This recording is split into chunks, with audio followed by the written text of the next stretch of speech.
Is Three-Eye Atlas the return of the Anunnaki, the Watchers, or something else entirely? An unknown civilization heading toward Earth, or silent probes scanning our world, or simply an interstellar rock racing through the void? Today, telescopes capture the same mystery our ancestors etched into stone, but the question remains, are they passing by, or coming back?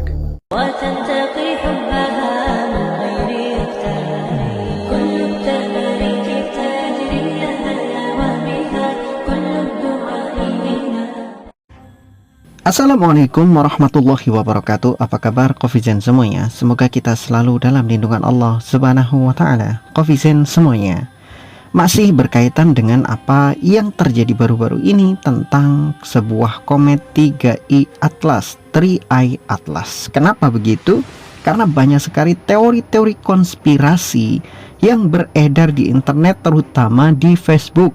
Kalau kita buka Facebook kemudian kita melihat, menonton tentang 3i Atlas, nanti selanjutnya kita scroll ke bawah, itu banyak sekali video-video tentang 3i Atlas, baik itu video buatan AI, baik itu video dari luar negeri, baik itu video dalam negeri yang membahas tentang 3i Atlas.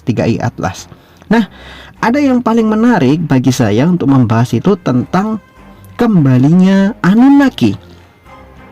Jadi orang-orang yang percaya dengan teori konspirasi menjadikan 3i Atlas ini sebagai satu wahana untuk meyakinkan manusia bahwa Anunnaki itu bukan sebuah fiktif, bukan sebuah hayalan, tetapi memang benar-benar nyata. Alien yang dulu pernah datang kepada manusia ke bumi kurang lebih sekitar 10.000 tahun yang lalu, kemudian sekarang kembali lagi untuk mengunjungi manusia. Banyak orang yang kemudian mempercayai bahwa teori tentang Anunnaki itu berkaitan tentang penciptaan manusia yang dilakukan oleh aliens. Jadi aliens lah yang menciptakan manusia dari DNA mereka. Kemudian Anunnaki bereksperimen menciptakan manusia untuk tinggal di bumi. Karena tidak mungkin manusia tiba-tiba ada di bumi dengan sesuatu yang tiba-tiba ada, tiba-tiba muncul begitu saja.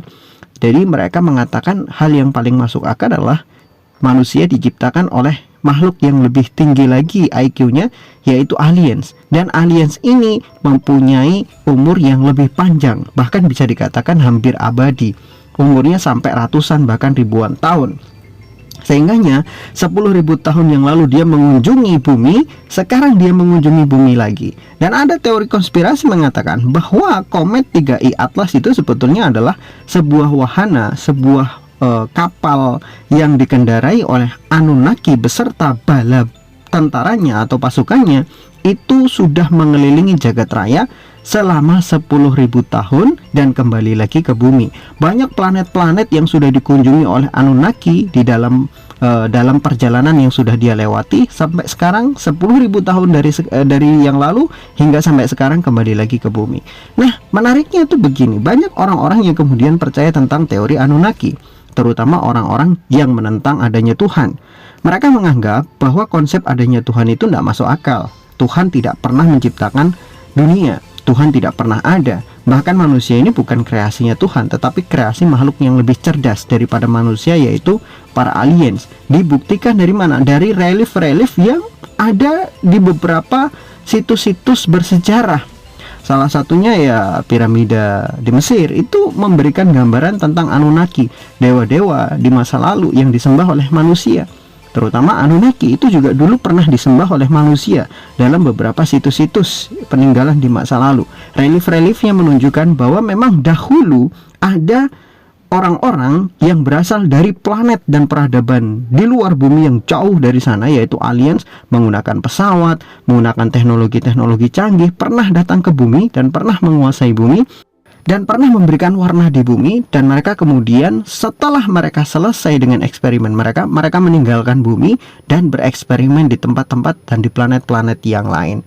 Ini banyak sekali yang percaya gitu, aneh gitu kadang. Mereka lebih mempercayai alien daripada Tuhan. Padahal kalau kita juga berikan pertanyaan, alien ini berasal dari mana? Kemudian siapa yang menciptakan mereka? Nanti apakah alien juga diciptakan oleh alien lagi, kan begitu? Sampai terus begitu. Tapi kalau kita mengatakan semuanya ini diciptakan oleh Tuhan, selesai. Karena kalau Tuhan itu tidak mungkin diciptakan. Sesuatu yang diciptakan pasti bukan Tuhan, karena Tuhan tidak pernah diciptakan. Jadi selain daripada Tuhan disebut sebagai ciptaan, sedangkan Tuhan bukan ciptaan. Karena itu nggak usah ditanya apakah Tuhan diciptakan, tidak perlu. Kalau dia diciptakan berarti dia bukan Tuhan. Kalau dia punya asal-usul berarti dia bukan Tuhan. Kalau dia punya permulaan pasti punya akhir. Tuhan tidak bermula, tidak berakhir, tidak berawal, tidak memiliki akhir. Itulah Tuhan. Makanya dia disebut sebagai sosok yang tidak mungkin memiliki masa lalu dan masa depan. Itulah Tuhan. Jadi kalau kita berbicara tentang makhluk, kemudian diciptakan oleh makhluk, diciptakan oleh makhluk lagi, diciptakan oleh makhluk, itu terus nggak akan pernah ada habisnya. Sampai kapanpun nggak ada habisnya. Tapi kalau kita mentok, yang menciptakan adalah Tuhan, selesai. Karena Tuhan itu sudah pangkal daripada yang pangkal. Dia nggak mungkin ada sebelumnya. Jadi sebelum Tuhan nggak ada. Pokoknya ya dia yang paling awal, gitu, ada selesai. Jadi ketika kita berbicara yang menciptakan segalanya adalah Tuhan, dia yang memulai segala sesuatu dan dia yang akan mengakhiri segala sesuatu, maka itu akan menjawab pertanyaan-pertanyaan yang tidak ada rampungnya. Karena pas selesai di Tuhan, udah selesai. Kita nggak perlu mempertanyakan siapa yang menciptakan Tuhan, nggak perlu. Kalau ada yang menciptakan, berarti dia bukan Tuhan, gitu aja. Nah, masih kembali lagi kepada Anunnaki. Teori-teori tentang Anunnaki itu sifatnya masih teoritis dan tidak pernah bisa dibuktikan. Karena relief-relief yang berada di masa lalu, sejarah-sejarah tentang dewa-dewa, nyatanya dewa-dewa itu ya hanya sebagian daripada mitos dan juga hanya sebagian daripada apa yang dipercaya oleh orang-orang di masa lalu. Ya seperti dewa Odin, dewa Thor dan lain sebagainya. Kemudian seperti juga dewa Zeus, Hades, Poseidon. Mereka dewa-dewa yang pernah disembah di masa lalu. Tetapi apakah keberadaan mereka ini benar-benar ada? Dewa lautan, apa benar-benar ada? Apakah Zeus itu sekarang sedang terbang di langit dalam bentuk burung elang? Kan enggak. Jadi semua itu hanya mitos-mitos di masa lalu tentang kepercayaan dewa-dewa yang tidak pernah terbuktikan, termasuk juga Anunnaki. Anunnaki juga termasuk daripada dewa-dewa kuno yang pernah disembah oleh manusia yang dianggap sebagai makhluk sakral di masa lalu. Memang ada relief-relief yang menjelaskan tentang Anunnaki, tetapi kalau dijelaskan bahwa Anunnaki adalah aliens yang dulu pernah datang ke bumi, kemudian menciptakan manusia 10.000 tahun selanjutnya, yaitu hari ini dia datang kembali lagi untuk mengunjungi manusia, itu teori yang hampir nggak mungkin bisa kita buktikan gitu, nggak akan pernah mungkin bisa kita buktikan. Andai kata Anunnaki itu mereka bisa membuat sebuah peradaban dalam satu planet, maka tidak mungkin hanya bumi saja yang mempunyai kehidupan. Ada planet-planet lain di luar angkasa sana yang mempunyai ciri-ciri seperti bumi, ada airnya dan berpotensi mempunyai kehidupan. Tapi kenapa hanya bumi saja yang memiliki kehidupan? Planet-planet lain belum ada tanda-tanda menunjukkan mereka itu punya kehidupan atau mempunyai sistem kehidupan. Hanya bumilah yang memiliki itu. Dan andai kata misalkan Anunnaki itu betul-betul ada, ketika dia meninggalkan bumi, tentu dia juga tidak akan meninggalkan bumi secara utuh begitu saja. Pasti dia akan meninggalkan kekuasaan-kekuasaan yang ada pada diri mereka untuk mengingatkan manusia bahwa dia itu pencipta manusia. Tapi kan nyatanya Anunnaki hanya sebuah relief-relief kosong di masa lalu yang tidak pernah diingat lagi oleh manusia kecuali hanya gambar-gambarnya. Dan kemudian manusia saat ini menggembar-gemborkan tentang Anunnaki, yang itu juga berawalnya dari sebuah film yang katanya film itu nggak pernah diproduksi karena dicekal di mana-mana. Takutnya ketika film itu digarap nanti banyak orang-orang yang tidak lagi percaya dengan Tuhan. Kalau kita berbicara tentang film Anunnaki, memang film Anunnaki itu nggak pernah dibuat dan tidak pernah ada rencana untuk dibuat. Itu hanya sebuah teori konspirasi paling besar yang pernah kita dengar tentang Anunnaki. Nyatanya di dunia ini tidak ada yang betul-betul dihapuskan. Jejak apapun itu masih akan meninggalkan jejaknya. Sedangkan Anunnaki, kalau dikatakan filmnya pernah hampir digarap dan kemudian digagalkan, mana dokumen-dokumen tentang perfilman itu? Yang ada film-film yang katanya Anunnaki itu hanya seperti dokumenter-dokumenter saja. Tidak ada betul-betul kemudian penggarapan secara serius tentang Anunnaki. Dan yang dijual di internet pada saat itu yang banyak dibeli orang itu hanya teks atau alur daripada film Anunnaki yang katanya akan digarap tapi nggak pernah digarap. Ya gimana mau digarap? Orang memang dari teksnya saja banyak yang mengatakan ini nggak layak untuk dijadikan film. Jadi bukan karena memang ditolak karena itu nanti akan menyebabkan banyak orang tidak percaya dengan Tuhan, tidak, tapi memang karena tidak layak gitu. Teksnya itu tidak layak, skenario-nya tidak layak, ceritanya tidak layak, dan itu hanya omong kosong yang digembar-gemborkan oleh timnya Anunnaki untuk mendapatkan perhatian dunia bahwa film mereka itu dicekal karena film mereka berpotensi untuk mengubah sejarah gitu. Itu hanya propaganda mereka saja supaya mereka dapat keuntungan dari apa yang sudah mereka lakukan. Mereka sudah bikin skenario, sudah bikin teks teks film, sudah bikin alur filmnya, tapi ternyata dipromosikan ke sana kemari tidak ada satupun yang mau memproduksinya. Sedangkan itu banyak sekali biaya yang sudah mereka keluarkan, tetapi tidak ada satupun yang mau menggarap filmnya. Jadi mereka supaya menutupi kerugiannya dibuatlah gembar-gembor tentang Anunnaki itu, supaya orang-orang ya pengen tahulah minimal apa sih Anunnaki. Kemudian mereka beli daripada skenario film yang sudah dibuat tadi itu, teks-teksnya itu, tulisan-tulisan yang sudah mereka buat tentang Anunnaki, dan itu dijual di internet dan mereka juga dapat untung dari situ. Tapi anehnya orang-orang saat ini kok masih saja percaya dengan Anunnaki dan juga gembar-gembornya. Padahal sampai saat ini juga film-filmnya yang katanya dulu dicekal di seluruh dunia memang tidak pernah terbukti dibuat. Kalau memang itu pernah dibuat, tentu ada jejaknya, tentu ada bekasnya, tentu ada dokumen-dokumen yang mendukung itu. Nyatanya sampai sekarang tidak ada.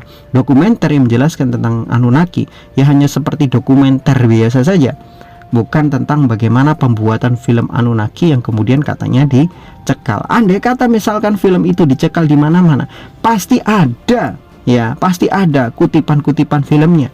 Pasti ada juga kemudian klip-klip filmnya yang beredar. Nyatanya sampai sekarang kan nggak ada. Kita aja yang terlalu percaya dengan gembar-gembor Anunnaki ini. Manusia model apa itu yang percaya seperti itu? Dan kembali lagi kita tegaskan, sebagai seorang muslim tidak perlu kita percaya hal-hal seperti itu. Ingat, makhluk Tuhan, makhluk Allah Subhanahu wa Ta'ala yang sudah Allah ciptakan itu hanya 3 yang Allah berikan kekuasaan akal dan nafsu. Ya, 2 diberikan nafsu, diberikan akal, 1 tidak. Siapa? Malaikat, manusia, dan jin. Malaikat Allah berikan akal, tidak diberikan nafsu, sedangkan jin dan manusia Allah berikan akal, berikan nafsu. Yang dibebankan ibadah dan diberikan nanti pahala ataupun dosa itu hanya manusia dan jin. Malaikat tidak, karena malaikat tidak diberikan nafsu, sehingga malaikat tidak bisa memilih mana baik mana benar. Malaikat hanya bisa menerima perintah, tapi mereka tidak punya inisiatif sendiri. Sedangkan manusia dan jin itu Allah Subhanahu wa Ta'ala berikan akal, berikan nafsu. Manusia dan jin diberikan pilihan oleh Allah Subhanahu wa Ta'ala, mau kufur, mau beriman, itu pilihan mereka. Manusia dan jin diberikan free will. Mereka bisa menghendaki mereka beriman sendiri atau mereka mau kufur sendiri, silahkan. Tetapi tiap pilihan mempunyai konsekuensi masing-masing. Beriman itu masuk surga, sedangkan kafir itu masuk neraka. Itu pilihan masing-masing. Nah, 3 makhluk inilah yang sudah dijelaskan berulang-ulang di dalam Al-Quran. Tidak ada makhluk yang namanya alien, makhluk-makhluk yang Allah Subhanahu wa Ta'ala ciptakan di alam semesta lain, gak ada. Tidak ada juga Allah Subhanahu wa Ta'ala menyebutkan ada nabi dari planet lain, ada kitab, ada kiblat dari planet lain, ada ajaran-ajaran dari planet lain. Enggak. Semua makhluk-makhluk itu, terutama jin dan manusia, sudah Allah kumpulkan di bumi. Tidak Allah izinkan untuk hidup di tempat yang lain. Meskipun ada Mars, ada Venus, ada Neptunus, ada Pluto dan sebagainya, enggak akan ada jin yang hidup di sana. Karena memang Allah tidak mengizinkan mereka untuk tinggal di sana. Jin tetap harus tinggal di bumi sebagaimana manusia tinggal di bumi. Meskipun jin mempunyai kemampuan-kemampuan yang hebat, mereka tetap dibatasi dengan ruang dan tempatnya, dengan dimensinya masing-masing. Sama seperti manusia. Manusia tidak bisa melabrak ataupun masuk ke alam jin, maka jin juga tidak seenaknya bisa melabrak atau masuk ke dunia manusia. Makanya jin, kalaupun mereka bisa menampakkan diri mereka di dunia manusia, yaitu hanya sebatas sekelebat saja atau sekilas saja. Karena mereka tidak diberikan kemampuan untuk berlama-lama hidup di dunia manusia. Sama juga manusia tidak bisa lama-lama hidup di dunia jin, itu sudah pasti. Sama seperti air tidak bisa hidup di darat, dan juga manusia tidak mungkin bisa hidup menyelam di dalam air selama yang mereka inginkan, kan tidak. Semuanya punya batas waktu masing-masing. Ikan kalau diletakkan di darat 1 menit mungkin masih bisa hidup lagi, dibalikkan lagi ke air. Manusia nyelam ke dalam air, mungkin ada beberapa yang bisa sampai bermenit-menit, tetapi kan nggak bisa sampai sefull seharian dia di situ. Apalagi dia hidup di situ kan nggak bisa. Ya dia tetap harus naik lagi ke daratan untuk menghirup udara supaya dia tetap bernafas dan tetap hidup. Itulah dimensi-dimensi sudah dipisahkan. Tapi ingat, akidah muslim, akidah seorang muslim yang mengaku sebagai orang Islam, dia tidak akan pernah mengakui ada makhluk yang namanya Anunnaki, makhluk alien yang pernah datang ke bumi menciptakan manusia. Itu sesuatu yang gak akan pernah diyakini sebagai seorang muslim. Kufur hukumnya kalau bagi seorang muslim meyakini ada makhluk namanya Anunnaki yang pernah datang ke bumi kemudian menciptakan manusia. Nggak, kita anggap saja komet 3i Atlas itu hanyalah benda angkasa. Ya, itu bukanlah pesawat, bukanlah alien, bukanlah itu. Adapun fenomena-fenomena saat ini yaitu hanya fenomena-fenomena yang terjadi pada umumnya komet. Kita tidak percaya dengan teori-teori konspirasi seperti itu. Muslim itu akidahnya jelas. Muslim itu ajarannya jelas. Jadi tidak perlu kita percayai kecuali memang itu yang bersumber dari Al-Quran dan Al-Hadis. Kalau sudah menyangkut masalah keyakinan, yaitulah sumbernya kita, Al-Quran dan Al-Hadis. Kita tidak percaya dengan sesuatu yang lain. Wallahu a'lam bishawab.